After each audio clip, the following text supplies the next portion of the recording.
इतिहास के पन्नों में सुनहरे अक्षरों से लिखी जाएगी तेरी कहानी। कैसे प्रभु को सौंप दी तूने पूरी अपनी जिंदगानी। सच्चाई, सफाई, सादगी का नारा लगाकर भारत की बढ़ाई तूने शान। इस धरती को गुलिस्तां बनाया तू है शान-ए हिंदुस्तान। कभी दुर्गा, कभी शीतला बन वरदानों की वर्षा की। मातृ प्रेम लुटाया सब पर है रूहानी पालना की। तेरी शिक्षाओं की कुंजी ब्रह्मा वत्सों द्वारा पाई है। तेरी यादों को संजोकर एक नई माला बनाई है, एक नई माला बनाई है, एक नई माला बनाई है। कंपेनियन ऑफ गॉड, दादी जानकी।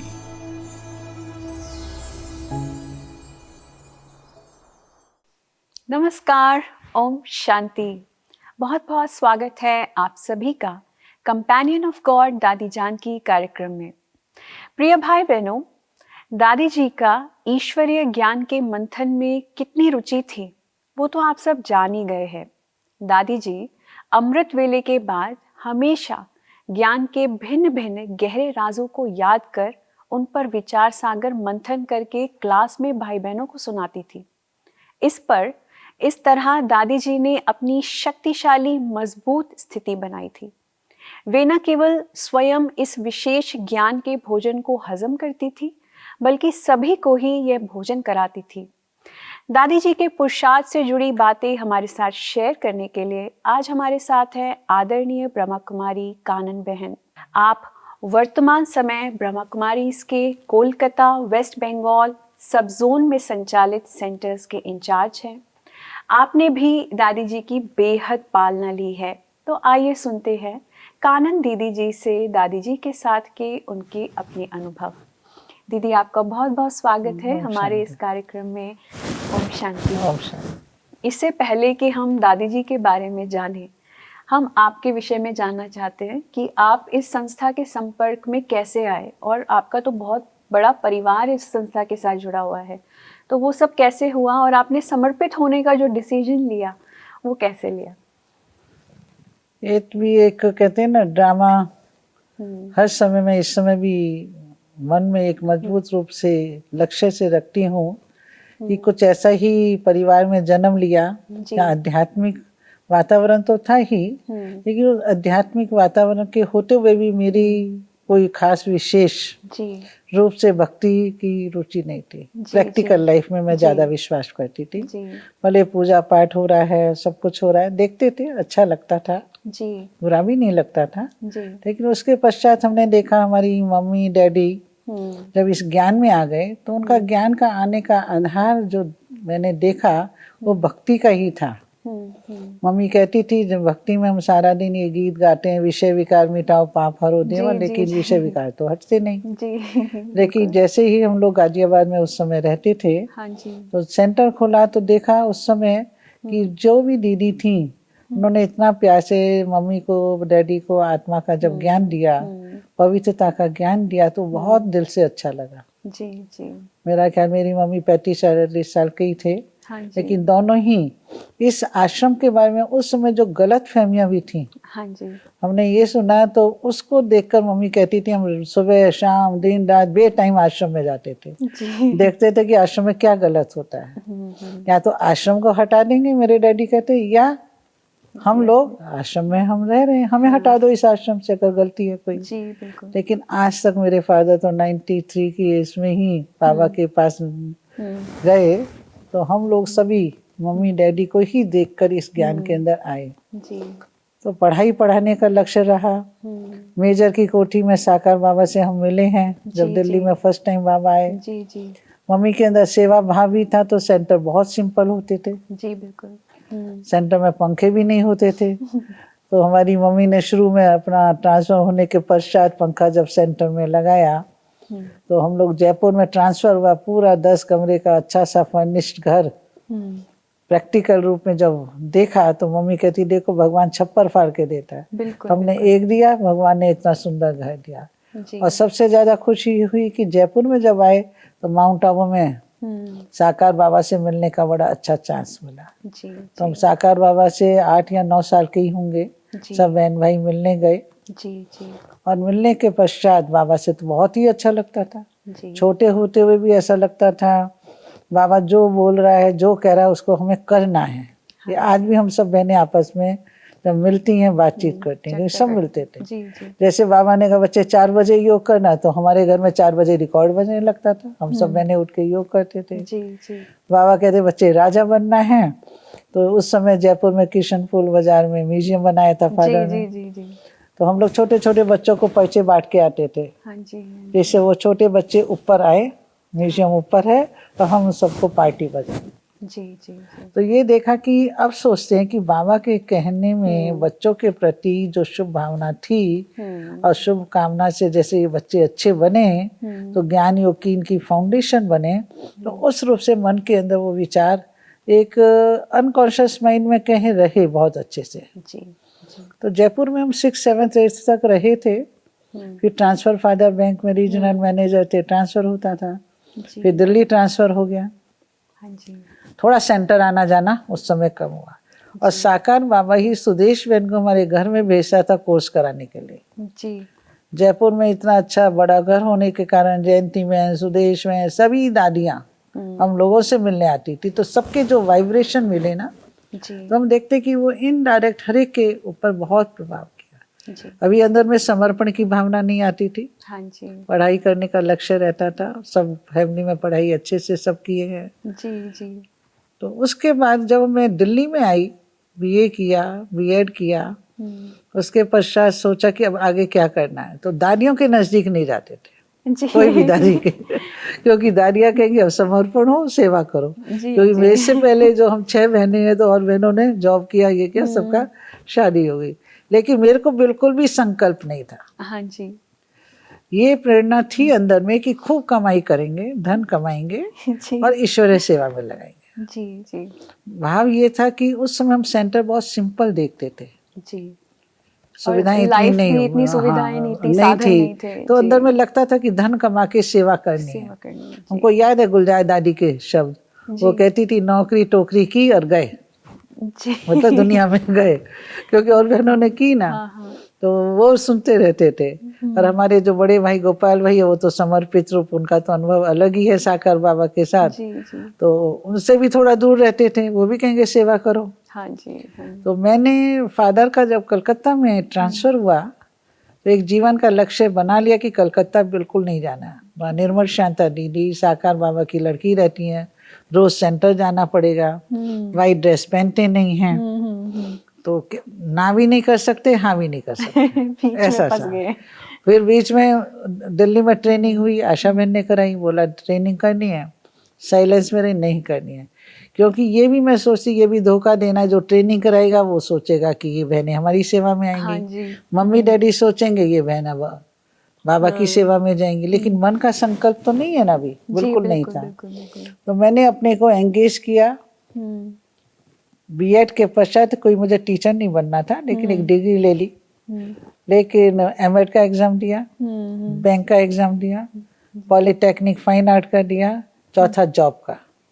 कहीं तो सिलेक्शन हो जाएगा और कलकत्ता नहीं जाना है। जी, जी। लेकिन आपको वंडर होगा, चारों ही चारों मैं सिलेक्ट हो गई, जॉब भी मिल गया, सब कुछ हो गया। हाँ जी।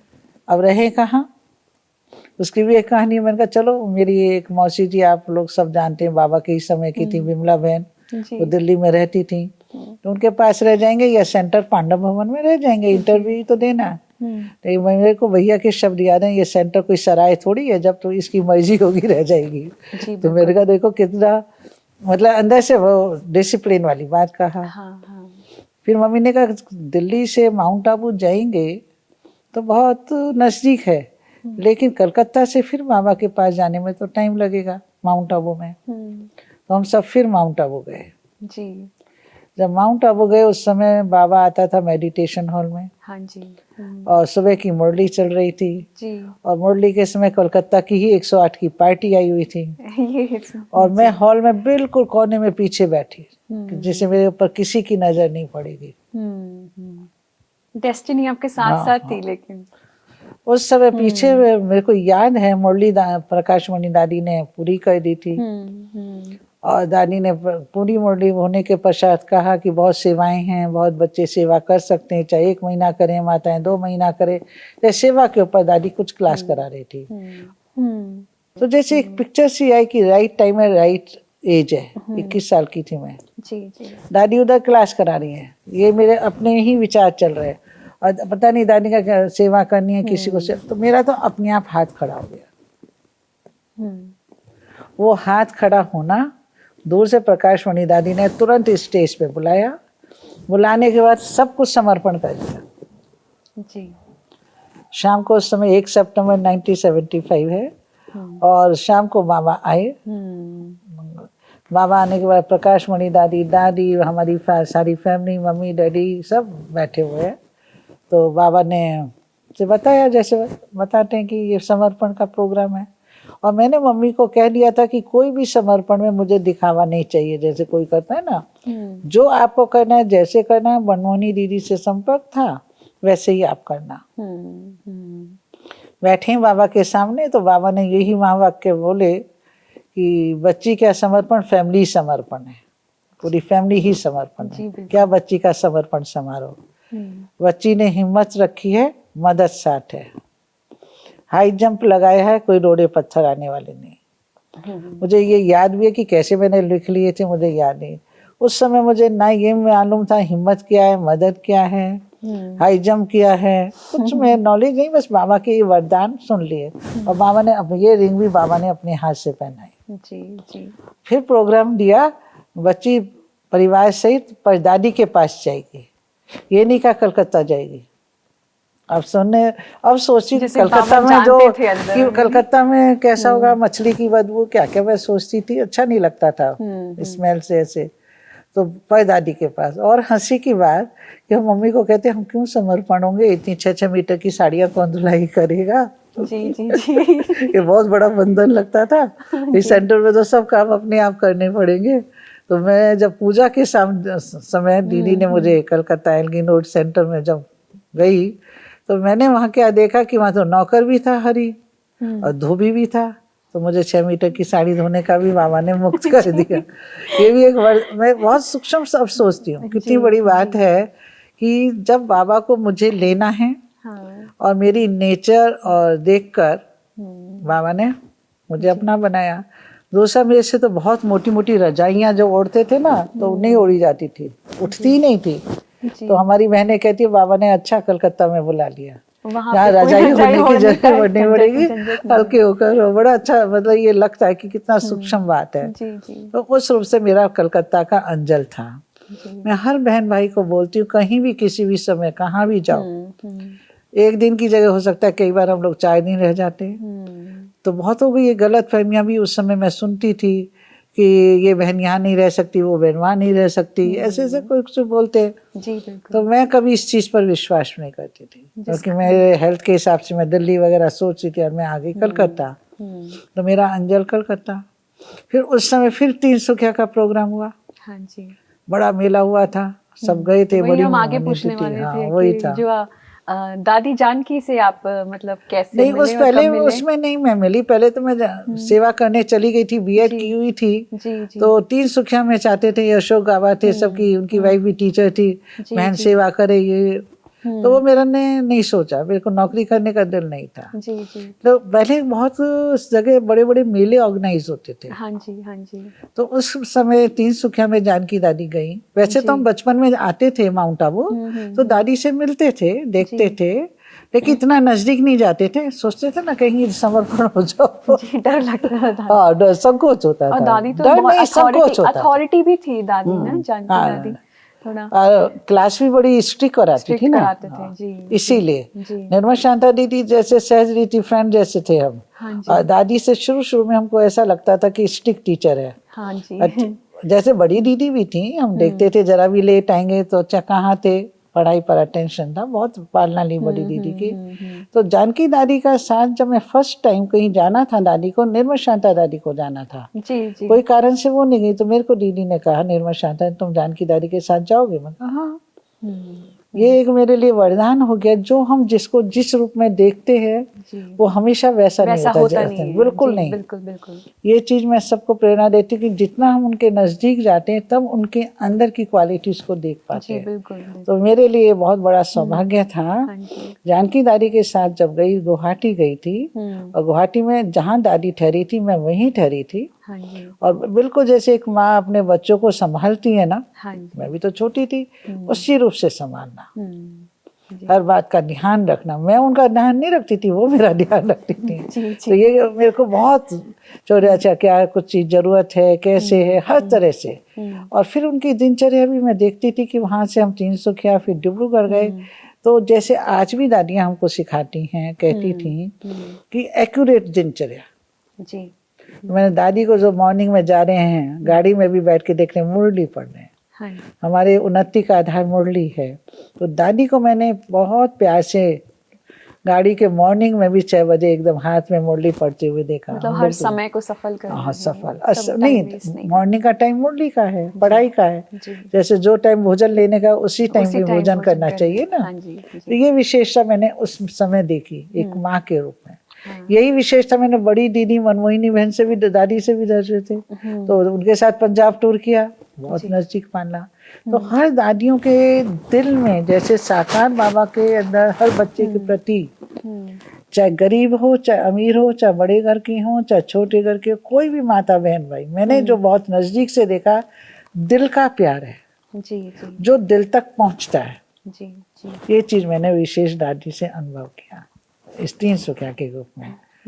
और वैसे तो मैं माउंट आबू में 2-3 बार दादी से मिली थी, कि जहाँ निर्मल शांता दीदी रहती थी इंद्रप्रस्थ में, जी जी, उसी के साइड वाले रूम में जानकी दादी रहती थी।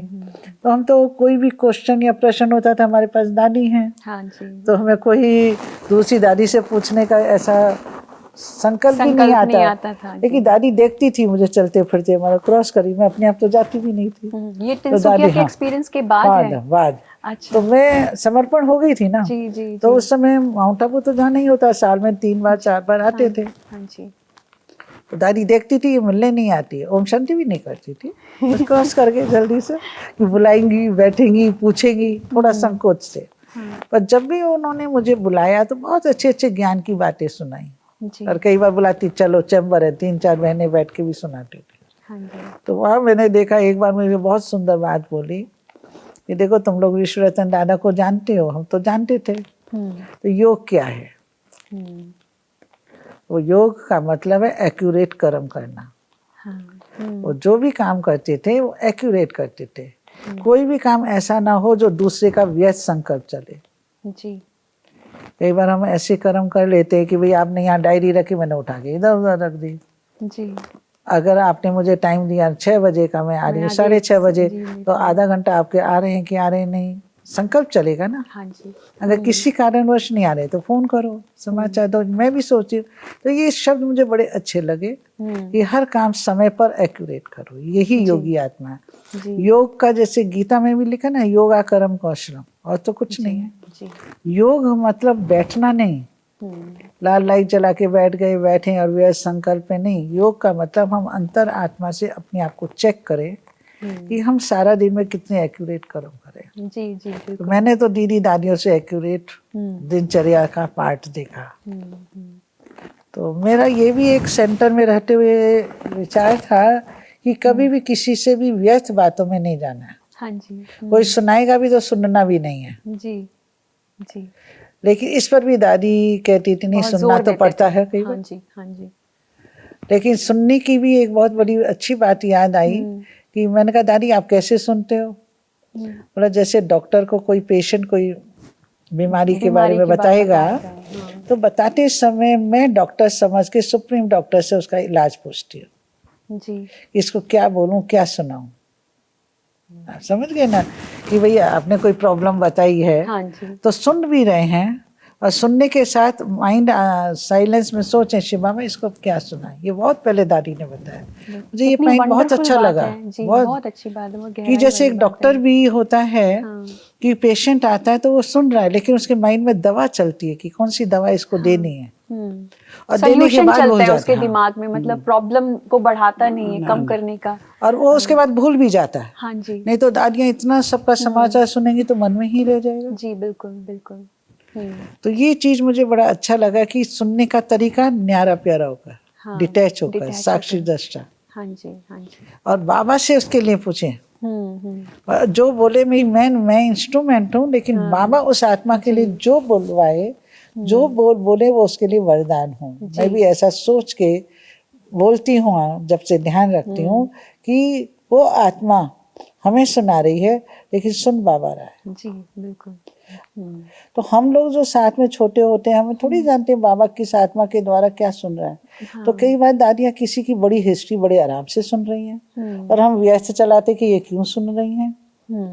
लेकिन उस आत्मा का रोल तो बाबा जानता है, दादियाँ निमित्त जानती हैं। जी, तो ये मैंने दादियों से सीखा कि हर आत्मा का रोल अलग अलग है, और बाबा उन आत्माओं की सेवा उनके द्वारा समय अनुसार करा देते हैं। जी जी 100%। तो जानकी दादी जी विशेष रूप से, जो मैं व्यर्थ नहीं सुनती थी, इधर उधर वही किनारा करो, सुनेंगे तो माइंड पर असर आएगा। हाँ। लेकिन दादी ने कहा देखो न्यारा प्यारा, बाबा शब्द ने कहा, बाबा कहते हैं ना न्यारा प्यारा बनो, हम वैसे ही रहेंगे। हाँ जी हाँ जी। मैंने कहा, दादी ने कहा नहीं, न्यारा प्यारा का अर्थ क्या है। किनारा कर लो, न्यारा हो गए। जी जी। बोला नहीं, न्यारा प्यारा का मतलब है जैसे कोई हलवा बनाया जाता है, हाँ। तो सब चीज परफेक्ट रूप से डाली जाती है, बिल्कुल। और जब वो पक जाता है तब वो कढ़ाई से डिटैच होता है। तो सब गुण जब आपके अंदर परफेक्ट रूप में आ जाएंगे, तब आप सबकी बातों को सुन के या किसी से भी न्यारे रहोगे और बाबा के प्यारे रहोगे, उसका असर आपके ऊपर नहीं पड़ेगा। अभी तो इरिटेट हो जाते हैं ना, जी बिल्कुल बिल्कुल। तो वो चीज नहीं आएगी। तो इतना सुंदर तरीके से दादी ने, ये बहुत साल पुरानी बात है, हाँ इंद्रप्रस्थ में सुनाया शांति स्तंभ के सामने। ये बहुत प्रैक्टिकल, इसमें प्रैक्टिकल लाइफ में जी काम बिल्कुल आई। बिल्कुल। क्योंकि मैंने भी एक जीवन में एक सिद्धांत बनाया हुआ था, किसी भी बड़ी बहन से सुना था कि ना किसी के इतने नजदीक जाओ जो उसकी बुराइयां आपको बाद में बुरी लगने लगे। सब में अच्छाइयां भी हैं, बुराई ना इतना दूर जाओ जो आपको बात करना मुश्किल हो जाए। बैलेंस। तो बाबा भी रोज मुरली में बैलेंस और ब्लिसफुल लाइफ बोलता है। तो मैं तो दादियों के साथ यही सब देखा। तो दादी को एज एन एडमिनिस्ट्रेटर आप किस तरीके से वो तो बहुत अच्छे से, ये तो अभी कलकत्ता का मेला हुआ था। हाँ जी हाँ जी। तो नहीं, कलकत्ता में जमीन ली गई है, रिट्रीट बन रहा है। हाँ हाँ, वो तो भी 2 साल पहले दादी फाउंडेशन जब स्टोन डालने आए आई। थे, हाँ जी। अब बोलती भी थी, कानन तुम मुझे कब कलकत्ता बुलाओगी, बाबा की हिस्ट्री सुनाती रहते थे।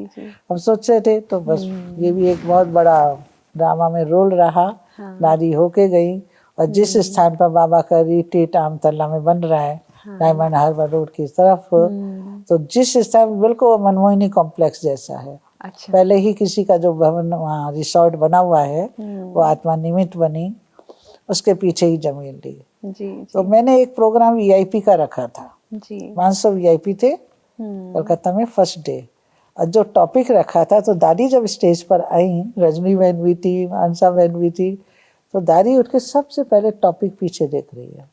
इतनी एज में, 104 की एज में, आज का टॉपिक क्या है जी। तो एक तो सबसे पहले टाइम की पंक्चुअलिटी हाँ जी हमेशा देखी, जी। फिर टॉपिक को देखा, टॉपिक के बाद जो भी ऑडियंस को बड़े अच्छे से बोला।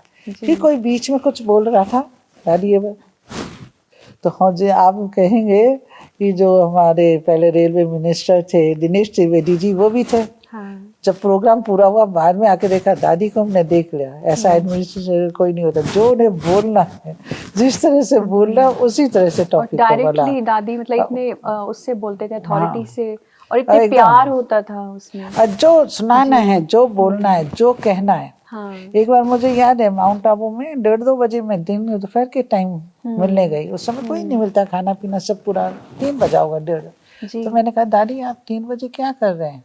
हाँ जी। कोई नहीं था उनके पास, उधर ही बैठा। तो दादी कहती, कोई भी बाबा का बच्चा आ जाए, कई बार जाने का टाइम है, मिलने आएगा, कुछ सेवा करने जाएगा चाहेगा, तो कोई नहीं मिलेगा। ऐसे और दादी सोचती। दादी, हाँ, हाँ, इतना दूर तक। दूर तो तक। हाँ, मेरे को ये जी, लगा बिल्कुल। तो देखो कोई नहीं है तो इस समय भी थोड़ी देर जाने के समय बाबा के पास रहने भागना चाहिए। तो मेरा दादी कितना वंडरफुल। यज्ञ का भी सोच रहे हैं। हम्म, ये चीज़ देखी, टाइम का देखा। फिर हमारे पास जब भी कलकत्ता में आते थे, पहले भी कोई कहीं जैसे जाना होता ना, चाहे उड़ीसा जाना है तो कलकत्ता पहले फ्लाइट होती थी, फिर कहीं जाएंगे तो जरूर है सब टीचर्स से जरूर मिलेंगे, कितनी भी बिजी हो जाए। सब बहनों को बुलाओ जो भी काम। तो छोटे बड़े सब इतना प्यार से उन्हें दृष्टि देना, टोली देना। अगर जैसे लगता है कि ये सब मेहनत करने वाली कन्याएं हैं तो उनको कितना ना प्यार दें। नहीं तो कोई होता है भाई सेवा की, बाहर की सेवा की, प्रोग्राम किया, भाषण किया, चल दिए। चलो, जी जी। हमेशा जब भी आए सब टीचर्स बहनों को। अभी भी जब आई थी लास्ट में सब एक एक बहन के इतने प्यार से सारी बहनें खुश हो गई, सबसे मिली, सबको सौगात दी, टोली दी, दृष्टि दी। तो आप सब ये भरपूर करके भेजा जी इस प्रोग्राम जी, में। जी। कोई भी एक भी आत्मा ऐसी नहीं जो अपने आप से कहे कि दादी से मैं नहीं मिली। यहाँ मिलना मुश्किल होता है, बिल्कुल, लेकिन वहाँ मिली। और वीआईपी भी एक माता अपना अनुभव सुनाती है, मैंने जो दादी को दृष्टि ली और जैसे हम तो साकार बाबा का सुनते ही थे, पता है, वो तो नजर से निहाल कहती है मैंने ऐसा लाइट का साक्षात्कार किया जी जो अवर्णनीय है उसके लिए। तो ये चीज विशेषताएं थी। जी। तो दादी जी की कमी आपको कैसे महसूस होती है अभी? देखिए मुझे तो कभी ये लगा ही नहीं कि दादी गई है। हाँ जी। मैं आने के बाद अभी भी हंसा बहन से मैं बोली कि जितनी भी महान आत्माएं हैं ना, उनके वाइब्रेशन अगर आप फील करते हो, और जैसे कोई प्रश्न भी मन में आता था दादी से पूछा, तो वही संकल्प के द्वारा उनके उत्तर आज भी मिलते हैं। जी। मुझे तो साकार बाबा से पालना ली, अपनी निर्मल शांता दीदी से ली, मेरी साथी बहनों को मालूम है। जो मुझे अनुभव होता है वो मैं उनको बता भी देती हूँ। या तो दूसरे दिन अवश्य मुरली में आ जाएगा। हाँ जी। अवश्य अनुभव होता है। कुछ ऐसे प्रश्न होते हैं जो दीदी तो मुझे कानून मंत्री ही कहती थी, मैं बहुत प्रश्न करती थी मुरली से, लेकिन उत्तर मिलता है जी। तो ये चीज विशेष रूप से कि मैं उनकी कमी का इस रूप में महसूस नहीं करती। थैंक यू सो मच दीदी, आपने इतनी सारी दादी जी की बातें हमारे साथ शेयर की, हमारे तो साथ बाबा का हम सब का भाग्य है जी कि बाबा ने हमें निमित्त बनाकर चुना और ये सब अनुभव कराया। जी। और सहज रीति से बाबा के ज्ञान को लिया, हाँ कोई जी। कठिन नहीं है। जो भी सुनते हैं बहुत सहज रूप से मुरली के आधार पर चलना है। Thank you Om so much, शांति। आपका यहाँ हमारे साथ जुड़ने के लिए बहुत बहुत धन्यवाद। ओम शांति।